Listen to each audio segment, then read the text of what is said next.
Bob, We're already started writing. Like yeah. this is because I remember how professional you were, so I knew it would be. We are very just professional. A slow ease into it. And is that a Gonzo cup? Yeah, it is. Nice. Here's the weird deal. This is my coffee cup and I've got a Fozzie Bear one. Okay. So I alternate, and I don't even think about it because I've had this for years. And I just did Matthew West's podcast because I like to do the smaller. No. Well, I like to do the smaller ones to amp up for. And I was like, I've got the Christian Music Guys podcast coming up. I gotta, like get my sea legs under. Who's begging for people to be on their podcast? And I was like, I remember little Matthew West and I used to be friends. So but as soon as I took a sip, like right at the beginning, he was like, "Is that a Gonzo mug?" Like he locked in on it. You just don't see him much. Like I used to have a, because I'm in Florida, so we go to Disney every now and then, and they have a Kermit the Frog. It's all green with his little collar, the little triangle thing. And my kid broke it, so I don't have that anymore. Well, I told this on the Matthew West podcast, so I'm sure of your 5 million listeners, there's probably 30 that listen to Matthews. Yeah. So you guys can fast forward on this part, but I was at the mall and I went into this toy store. I was looking at this Batman thing, and the Muppets had just relaunched, and they had a 4 set. They had a Miss Piggy, a Kermit, a Fozzie Bear, and this.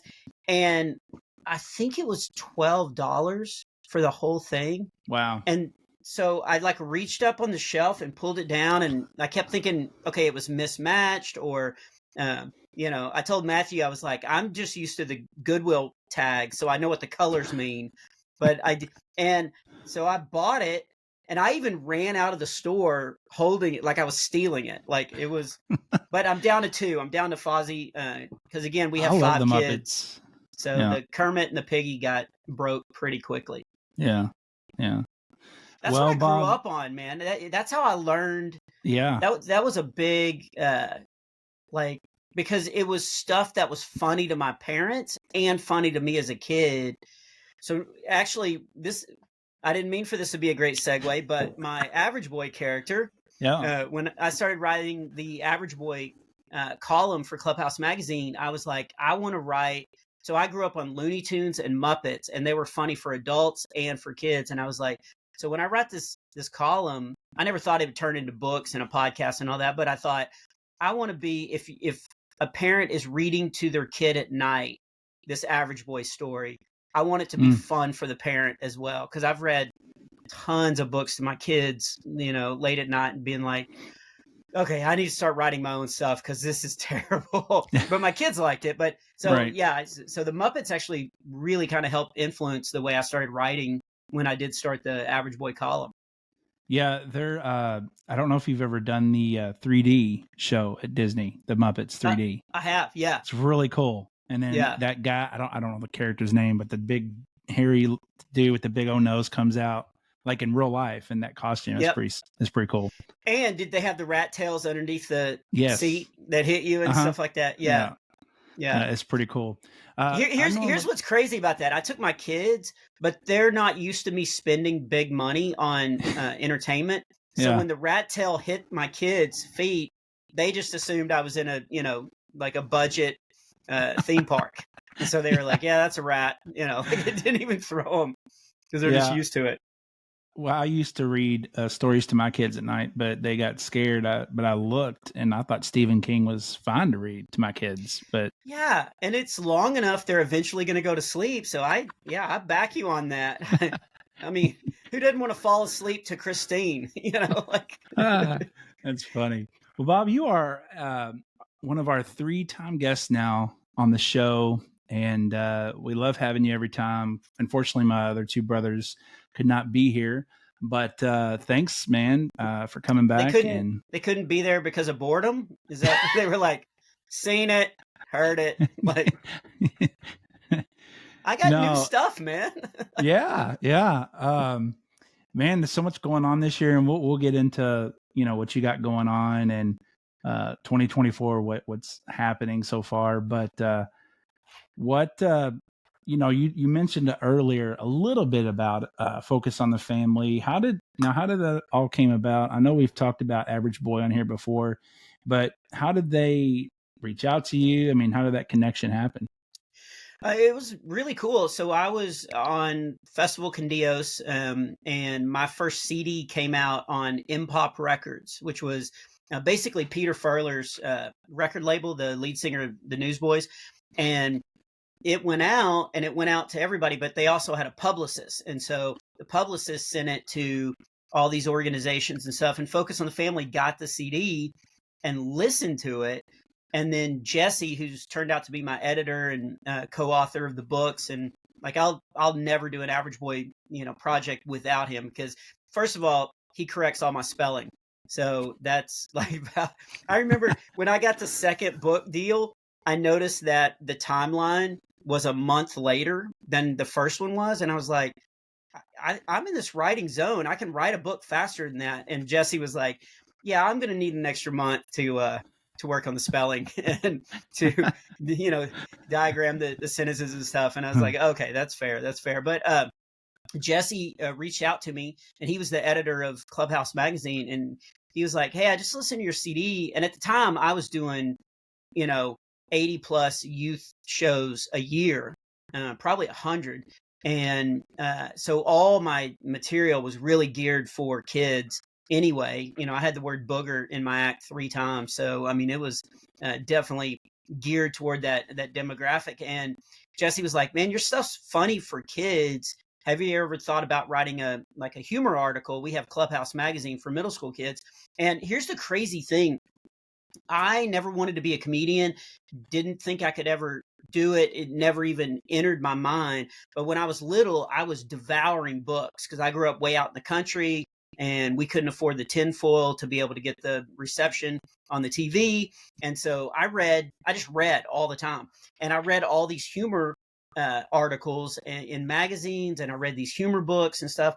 And so one of my bucket lists as a kid was I wanted to be published writing a humor article in a magazine. I thought it would just be one time and it'd be a fluke, but I wanted to have that, I wrote an article that was published. And so when he asked me, I jumped on it.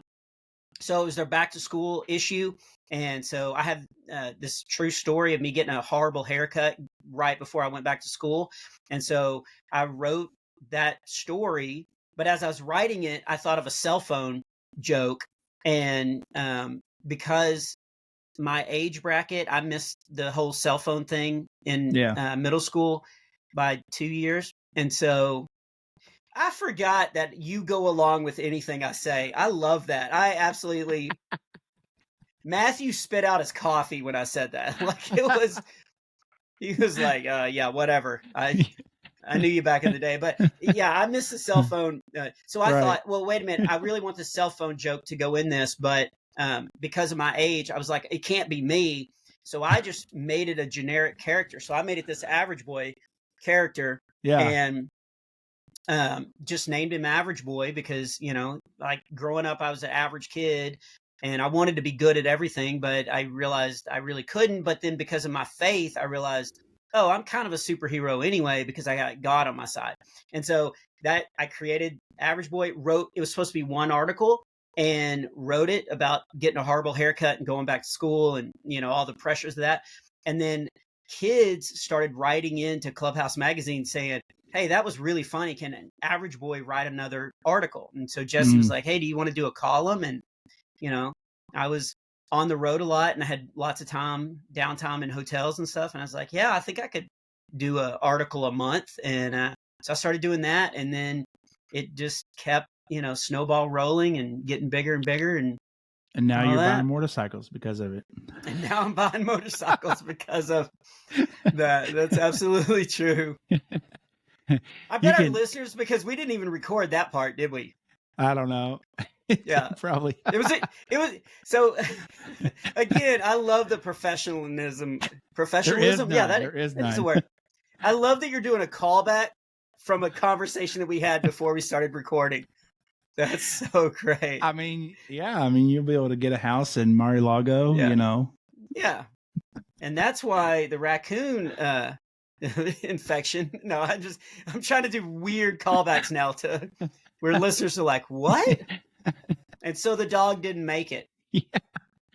Now, I used to read like the Archie comics, and did you ever read those? Or what was the one? Was it Mad with the boy on the front? I think it was called Mad or something like Mad that. Magazine. Yeah, Yeah, Alfred E. Newman. That was before my time, but the only reason why I know Alfred E. Newman was because when I first started doing stand-up, well, actually, when the internet became a thing.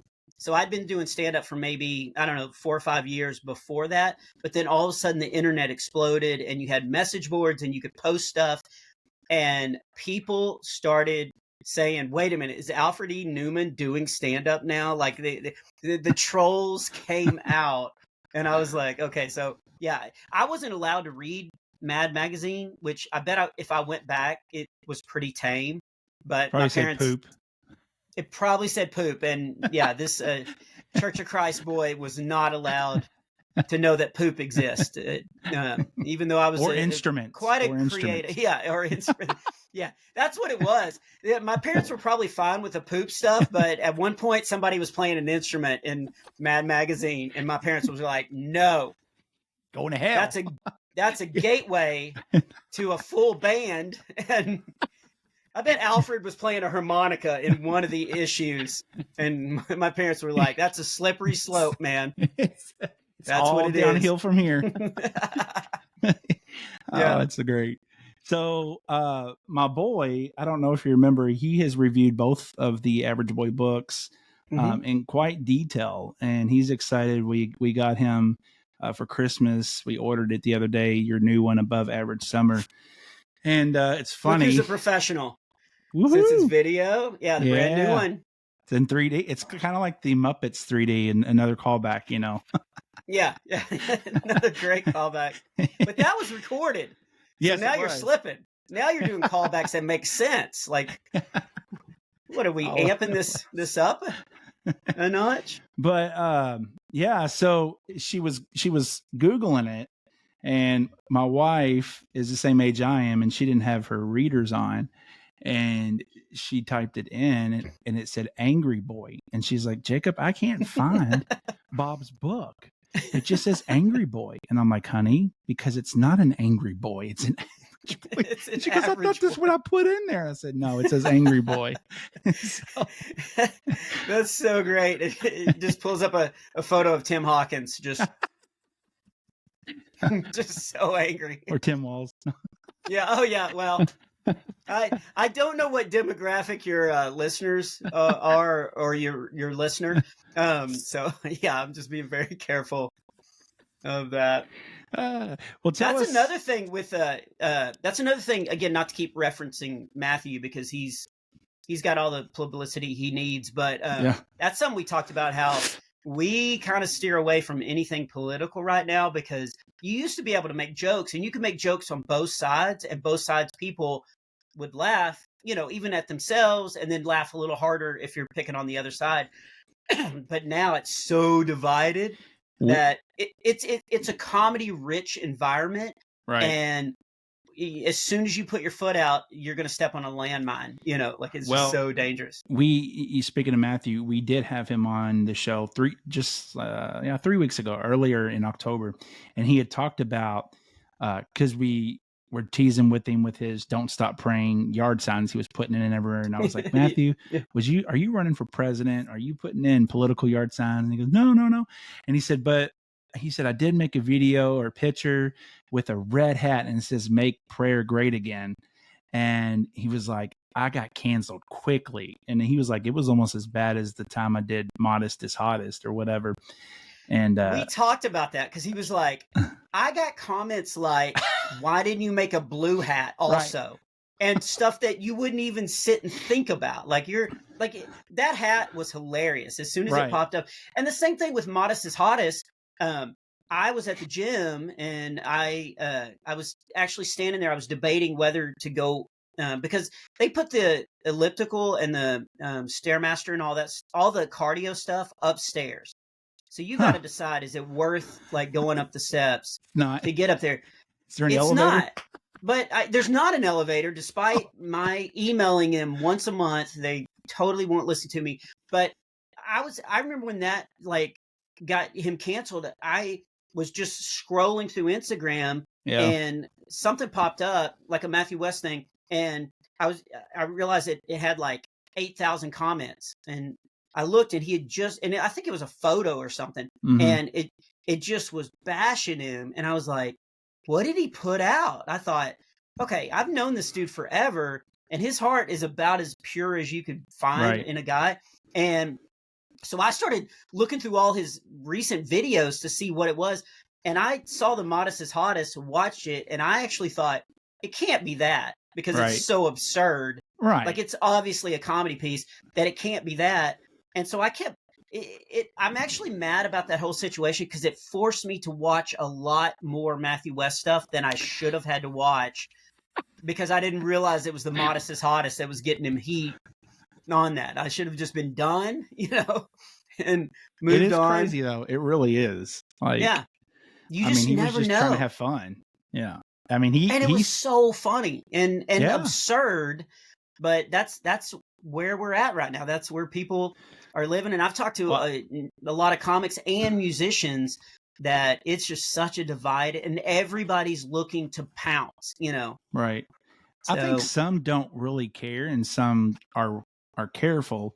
I've seen some conservative comedians that are just like, forget it. And then I've seen some that are just kind of careful. And then Danny Goki, I mean, he's pretty vocal about where he stands. I mean, pretty big. I'm getting ready to, in February, I'm doing some shows with him. Yeah. And I'm actually really looking forward to it, because then I can say whatever I want, and I'm not going to be the craziest guy on stage that night. So I'm actually really looking forward to it. Yeah. Yeah. He's real vocal on that. Well, Bob, tell us about your new book, Above Average Summer.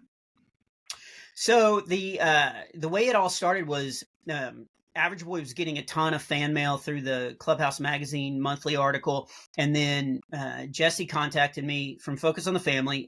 Like I said, he's the editor of Clubhouse. And he was like, hey, kids are really diving into this Average Boy character. So what would you think about doing a devotion book? So it would be funny stories, but we would, have stories that are things that kids deal with in that age group, peer pressure, bullying, reasons why it is important to obey your parents and pick good friends and all that kind of stuff. And so have funny stories, but the end of each chapter have devotion questions, just to get kids kind of thinking. And so we did that. The first book did really well. And so we did a second devotion book. And different stories, same characters and stuff, but that second book did well. And then we thought, just to mix it up, we would do a chapter book, like just a fiction book. And so I wrote Average Boy's Above Average Year, and it was all about him going to a new school. There's these three bullies that kind of decide to pick on Average Boy, and so how he has to deal with it. It's actually very comical, but also kind of drives home how you should deal with bullies and stuff. And then there was a whole bunch of other subplots and stuff. So the first devotion books did fairly well. The chapter book we put out actually sold out on Amazon the first month, which we were not prepared for. Here's the crazy thing. So it sold out the first month. So for about 3 months, I couldn't get my own book, like, because it was on back order. And so I would get to shows and people would show up and like, hey, you have the new book? And I was like, no, I don't have. Do you have the new book? Because I'll buy one off of you. Like, and so it did crazy well. And so we realized, one, kids are reading. Kids love to laugh while they're reading.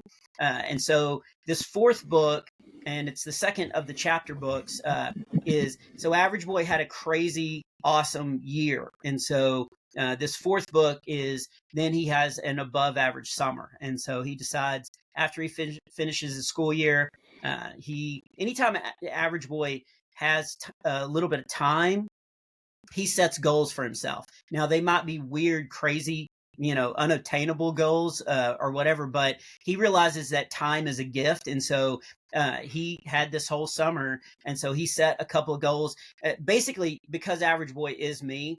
Average Boy lives in the town that I grew up in, which has 281 people in it, this little small town in Texas.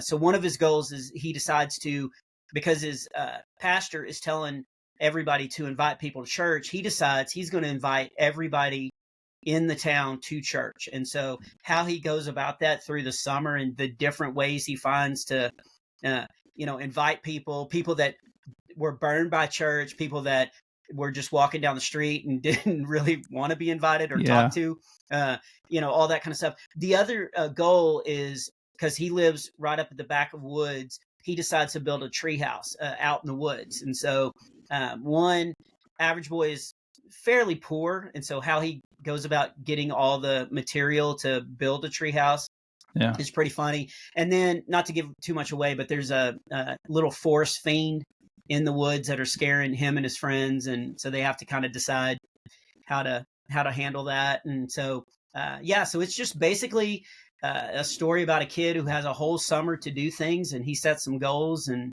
and then there's a lot of other little like I said, subplots that go on and stuff like that. But it's just a funny book. It, just like anything that I write, it has a lot of biblical takeaway from it, but it's basically just a comedy book for a kid to escape all the screens and all the other things that are vying for your kid's time, and they can just kind of get in a corner and read and laugh for a little bit. I will say, Bob, I mean, these books, I mean, it's a genius idea that you guys came up with, and the podcast, my kids still listen to the Average Boy podcast, and there's not a lot. Why do you have to say still listen to the Average Boy podcast? Because they're getting older. Like such, but that was such a good compliment until you realized my kids still. No, I'm just saying, like, to despite parental advice, like. No, I what I was going to say is just, it's rare to find wholesome things out there, and you can have fun and cut up. And I even thought, I don't even know if y'all even thought of this or have talked about it, but it would be cool to do like a TV show of Average Boy. We have talked for about the last 8 years, because we're always like, okay, what's the next step? And so we have talked in depth about doing a VeggieTale like cartoon. And I've been writing Average Boy for, I think, 22 years now. And so there is countless material that we could do, a huge series. But every time we get ready to kind of pull the trigger, we're like, well, let's put out another book, or let's see, the podcast. The podcast really was something that we did to see if people would listen first to Average Boy. And it exploded and went crazy, and, won an award at NRB, which when they called me and told me that my podcast won an award at NRB, I hope people from NRB aren't listening, but I thought, rodeo? It won a rodeo award? I had no idea, but so the podcast continues to grow. Here's the strange thing of it. I now, especially this last month, because I had so many shows in October, I have so many families coming now that the kids just know me as Average Boy. They have no clue that I do stand-up or that I've done anything else in my life. I still hold the scoring record at my little tiny school with 41 points against Prosper. They don't care about that. No, they're Average Boy fans. I've done so much with my life, and I wrote some funny stories, and now I have a lot of people, because of the podcast and the books, now coming to my shows strictly because of the Average Boy thing. So it is kind of cool. You all should seriously try to do a TV show. I'm telling you that there'd be a lot. It would be, I mean, not only kids would watch it, but families would come together, and watch it together. Back to trying to keep Average Boy where it's funny for that. I think that's why the podcast did so well, is because, one, we keep it short. It's usually between 18 to 22 minutes. So it's perfect as long for as a show. Yeah, and it's perfect for on the way to church or and back, or on the way to, grocery shop and stuff. And we try to make it for kids and adults. So if a dad is sitting there and they're listening to the podcast, I want to make him laugh just as much as I want to make his son in the back or his daughter in the back laugh. And so I feel like if we did a cartoon, yeah, why don't you send in an email to Focus on the Family, because I've been harping on this for a while now. I mean, we know the guys from Plugged In. I'll just call them up and be like, "Hey, my boy Bob." There you go. And I just did the voice work of a claymation movie that's coming out in December. It's a Christmas claymation movie. And so those guys know how to do that kind of stuff. So maybe if this movie does well, maybe I can bring the two together and we can start doing Average Boy stuff. So I've got a plan that I just made up right now. With Gonzo's help. Hey, so back in September, you speaking of comedians that talk about politics, Adam Corolla, you did some stand up with him. How was that working with him? I did a dry bar special with Adam Corolla, and at first I thought it was a typo, because when you do a dry bar special, and it's my third one, so I know all the people there, they're like family. And so when they sent that was the other comedian, I honestly thought it was a typo, because you have to do clean comedy. Yeah. And so when Dry Bar started announcing that, he and I were going to, be filming that night, all my comedian friends who really, secretly like Adam Corolla and listen to his stuff, were like, has he become a Christian? I mean, if he's doing clean material now, I bet he's a Christian. And I was like, well, I'll find out. And so I got there that night. And first of all, he was the nicest guy. And he approached me. I was going to leave him alone. And he walked up to me and introduced himself. And then we had to do all this photo, photo stuff. And yeah. And then so afterwards, we both went to the green room and we were sitting in there, and everybody all of a sudden left. And so it was just us. So I'm just going over my notes and all the material that I planned to steal that night by recording it quickly. And he, so I was again leaving him alone, and he looked up and he goes, "Hey, I watched all your stuff. Not all your stuff. He didn't say all, he said, I watched a lot of your stuff, and you're really funny." And it kind of threw me, because I was like, wow, Adam Corolla. And I was like, "Oh, thanks, man." And then he goes, "But I couldn't find any dirty stuff." And I was like, "Yeah, that's mostly on my iPhone. Yeah, you're not going to find," and he was like, "Why?" And so I was like, "Oh, this is a perfect opportunity." And I was like, "Well, I'm a Christian, and, people trust me when they come to my shows. I've built a reputation that it's not going to be clean. Comics talk about their life. And so I try to lead a clean life, to the point where all my material that I write about is clean. And so I don't want to disappoint people. And it's just not me. Like, it's just not my voice. It's not who I am. I'm not going to get up there and do a bunch of dirty stuff." And I thought, this is the moment where I find out if he's become a Christian. And he was like, "Well, you should. It's easy." And I was like, "Oh, okay. All right. So maybe not." Maybe. But I asked him, I was like, "Yeah, so you're doing clean?" And he was like, "Yeah, I just like challenges. And so I just wanted to find out if I could do it." And, and did he do a good job? He killed. Yeah. He killed, and he was nice to everybody. Because I've done shows with people that, especially in the Christian market, that are really famous, and you can tell immediately if they're in it for the right reason. And thankfully, most, and this because you talk to everybody, most Christian artists are truly in it for the right reason, and they've been blessed by God, but they have this humble attitude. But every once in a while, you run across somebody. And then anytime I do anything in the secular world or meet, secular comedians and stuff, you can find out pretty quick who thinks they're, God's gift, who they don't believe in, but God's gift to people. And Adam was not. Adam, he was super nice to everybody. Like, he invited me to go out to eat afterwards. I ended up having to leave, but just solid, nice dude. And he likes a challenge, and he went out and killed. And you do 2 shows. And the second show, so I was watching him in the second show. he started to like ad lib, and I was like, ooh, you don't ad lib on a special. You could ad lib a little bit, but Right. you want to bring your, and he started ad libbing because he goes, by the way, because he did a joke about how women make less money than men. And he goes, by the way, I want to point out there's a man up in the balcony who is getting a foot massage by his wife. And everybody looked up there, and this big Italian dude, just had his yam sitting up on the table, and she was just like kneading it like it was Italian bread that had to be out quickly.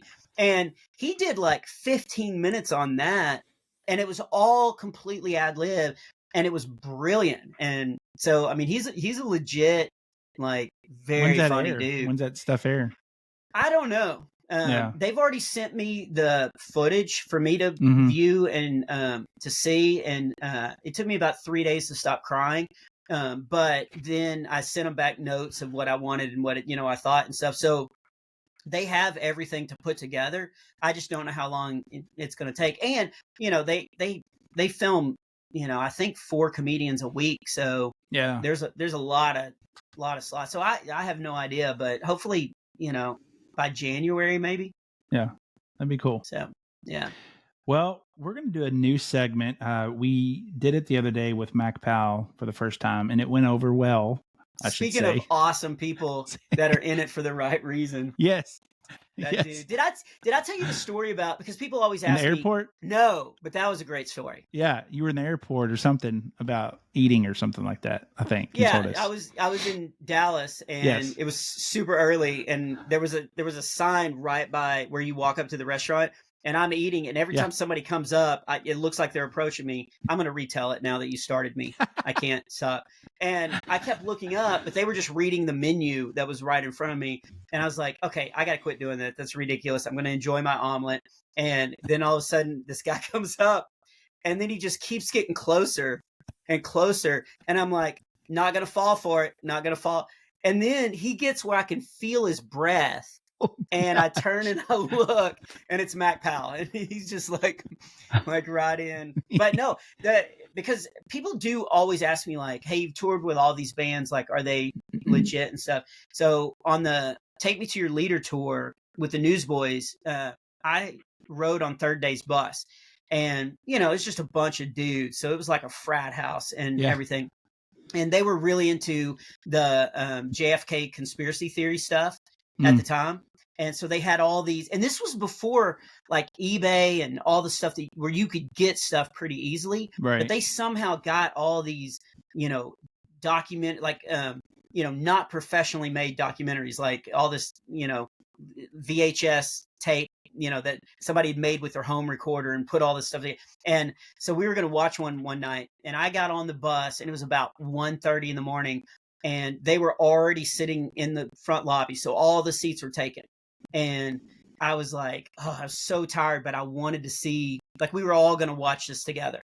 And so I crawled up on top of the little mini fridge and just kind of balled my body up, even though my back was hurting and all this. And I was like, I'm just going to sit here and watch it and Mac, who had the middle seat, the best seat with the view of the TV. He's like, because I was doing merch also. So I was doing merch and stand up. And so Mac was like, Smiley, you work harder than anybody on this tour. Come take the seat. And I was like, dude, it's your bus. Like, you don't give up. And he gave up his seat, and then he sat on the floor. Wow. In the middle, which I didn't take my shoes off on that floor because it was so dirty. And he just sat there, and I was like, so when people ask me, like, what they were like, I'm like, I tell that story because that dude's just super humble. Anyway, sorry, go ahead. Great voice too. I mean, he's super got one of those voice. Christian music. When you know who it is when he's singing. It's crazy. People confuse us all the time. Well, Bob, this is called Random Thoughts and Questions, and I'm just going to give you a random thought or a question. You just respond. By the way, I love that I took you on a 5-minute rabbit trail, and you got us back to play a game called Random Something. Woo, so, anyway, so Mac played this. Yeah, he did. He did a good job. All right, let's see if I do better. So there's been movies about Bart from Mercy Me, for King and Country, things like that. Jeremy Camp. If there was, Jeremy Camp. If there was to be a movie about you, who would play you in the movie? Well, I'd say Brad Pitt, but he's a little older. So, I don't know. Maybe if it couldn't be Brad Pitt, maybe Mitch from Modern Family. If you know, that's a pretty funny joke because they're I thought you were going to say Peter Griffin from Family Guy. Dude, I'm in shape. Look at this. I know. Yeah. We can do filters, right? Can we do? Yeah. We can do filters. Yeah, no, Peter Griffin, man. I've only seen him on like shirts and stuff. I haven't watched that because I'm a Christian, but that's right. you definitely watch that a lot. Watch The Chosen. Yeah. I don't know. That'd be pretty good. You know who I actually would pick up? Hey, Chris, we're doing something right now. Can you just let us? We're in the middle of something. Anyway, yeah. So that's how I found out I was adopted. Wow, that's powerful. Woo! I normally don't cry, and I don't know where that song came from, but it just felt right. But hey, Chris, thanks for jumping in. Yeah. Hey. What are your thoughts on pumpkin spice lattes? They make for great comedy fodder. So I love that it's still popular. My wife and I did a Save the Pumpkin video that I play every year. That's just hilarious. And so, yeah, I'm for it just for the comedy standpoint. Comedy. Yeah. Yeah. Okay. We've already talked about this a few times, but thoughts on the election? I voted, and I'm very happy that I live in a country where I get a say. Here's what's funny. People were jumping on Instagram because I posted a video with me with the I voted sticker. Oh, yeah. And people were like, I know who you voted for and stuff. And I was like, why? Did you see my American flag? Because it is insane that if you see somebody with an American flag, you know who they're voting for. Yeah. Right. And if you see somebody tearing a sign down, you know who they voted for. And I'm like, how do you not see the hypocrisy? Like, we're supposed to be pro-America, and there's really only one party that seems to be pro-America. Like, right. It's pretty insane. And then I saw a post. Oh, this is supposed to be random quick, isn't it? It's okay. Go ahead. I saw a post that said, it's so funny how the one party is supposed to be pro-America and for everyone until you start talking about keeping people out of our borders and all that. And I was like, and they equated it to Christian voters of, aren't we supposed to love one? And I was like, nowhere in the Bible does it say to let in murderers and rapists. Like, we're fine with you coming in our country, but come in the proper channels, and we're not going to let people come in that are murderers and that are going to come in and squat in apartment buildings and kill people. And I'm like, how do you not look at the news and be like, oh, maybe we should close our borders a little bit, at least put a doorstop in there, and make it harder to open up. Well, I live in Texas, and so we're overrun with people. And I'm like, how do you, it should be a non-issue. Yeah. We've got to protect our borders like everybody else does. If I try to go to Mexico or Canada, there's going to be a vetting process of getting in, but it's anyway. Do you want this soapbox that I'm standing on? I'm kind of done. Okay. I'm just going to tell you, it's about the passage of time. Okay. And the passage of time is all about the passage of time. You've given me a lot to think about and a lot to not think about. So I really appreciate that. What was the question? The election. So that was a good answer. Yeah. So yeah, I voted, and I think everybody should vote, but I think everybody should really look at the issues before you vote. Right. Don't go by mainstream media. And I'm not saying mainstream media is just feeding you lies. I'm just saying do some research and then actually just go grocery shopping, walk around, come down here, mow my lawn, then go vote.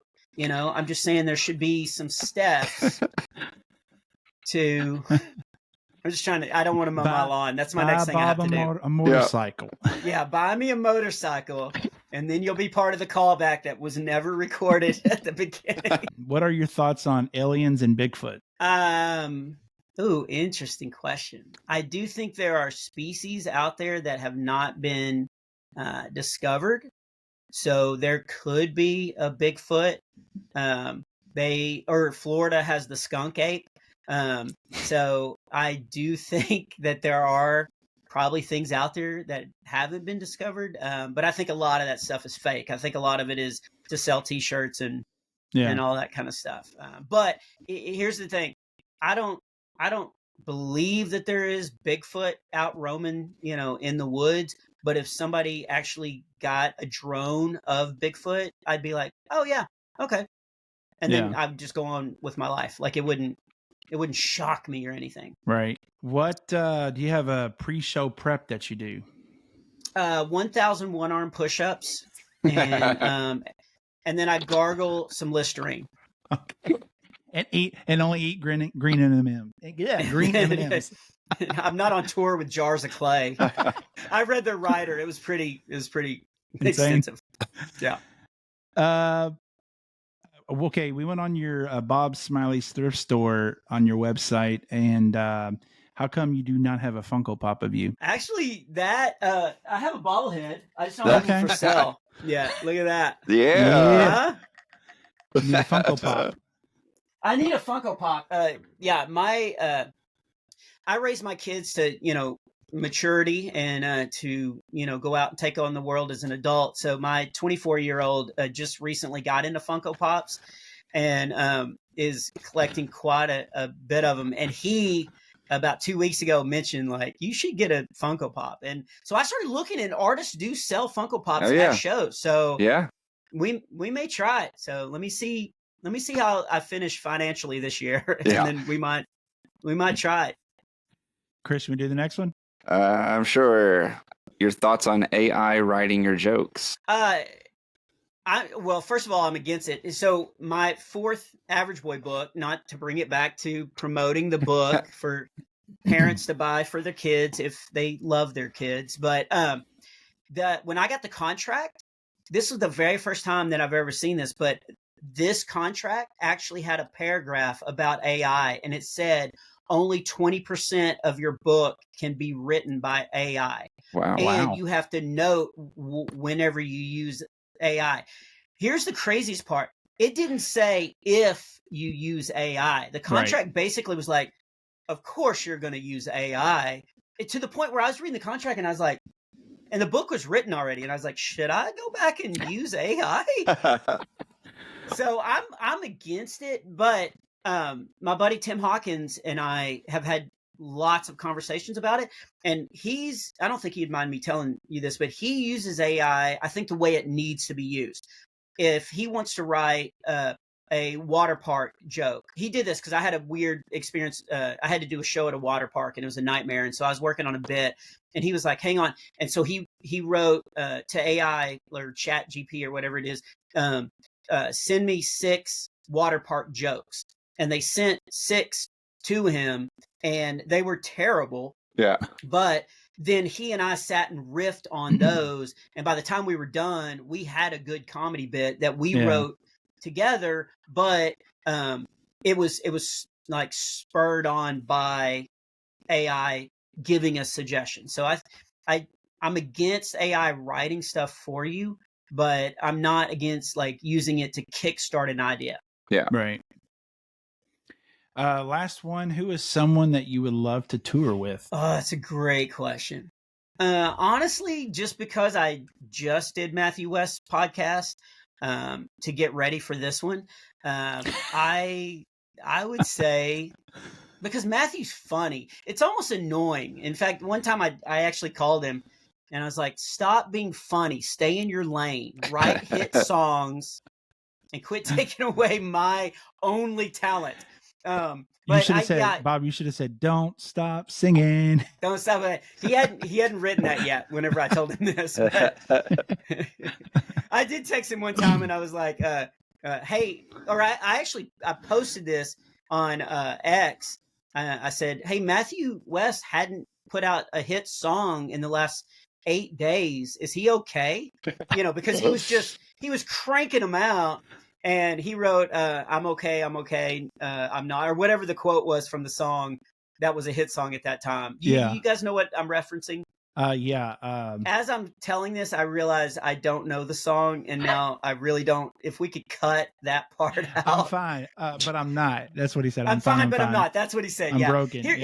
Here's the deal. My answer is I would love to tour with Matthew West again, and if he listens to this and hears that I botched his song, it totally ruins me. But also, I don't know. I had fun touring with the old guys, and so I'm kind of getting to the age where I'm reminiscing and I wish I could go back. And so like Peter Furler is doing shows. And so I'd kind of like to tour with Peter again just because he's such a good dude and the shows were fun. And so, yeah, I'd say Peter Furler, Matthew West, or Bob Dylan. Bob Dylan. All right. Yeah. I'm a big Bob Dylan fan. Yeah. Well, wow, that was a stopper. Yeah, that was. that just shut you guys up. If I'm on a fourth time, I'm just going to open with Bob Dylan. Yeah. And then we'll just hear silence for the rest Bob of the... Dylan and Muppets. Bob Dylan and Muppets. They're both great writers. Like really. So what's next for you, and how can our listeners keep up with you? Could we expect like a Claymation Christmas? You know what?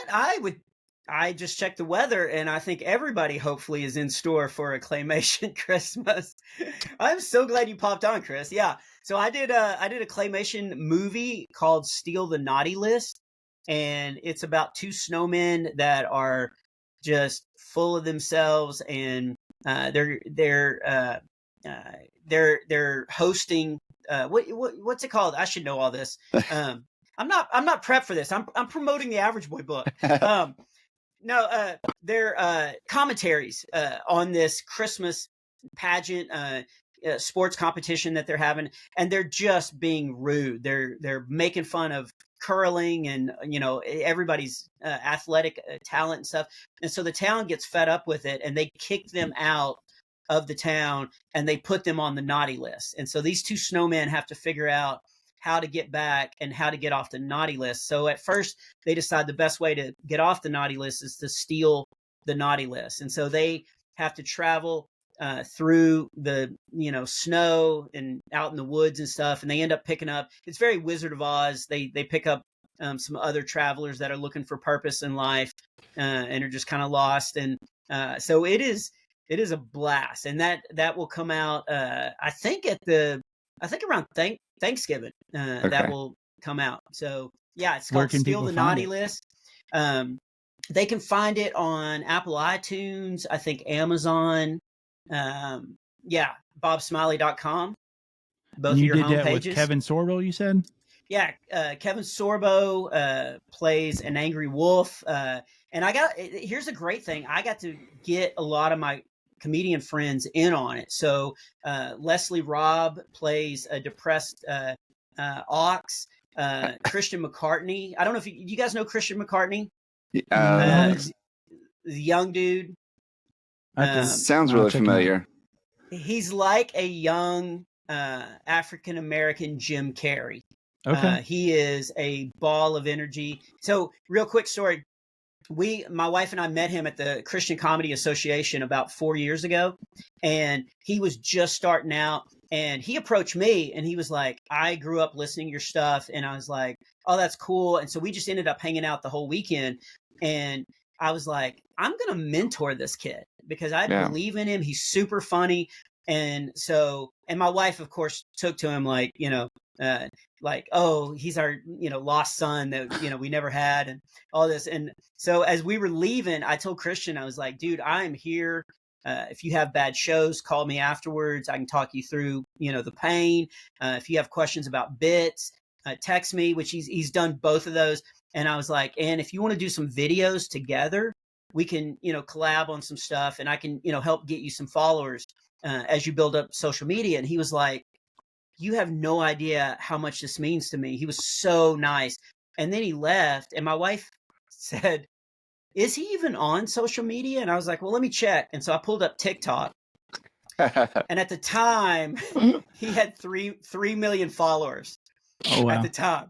And so I called him before he even got on the plane. And I was like, were you going to tell me that you had 3 million followers on TikTok? He was like, you were being so nice. I didn't want to be like, you know what? I'm good. I'm good on the social media thing.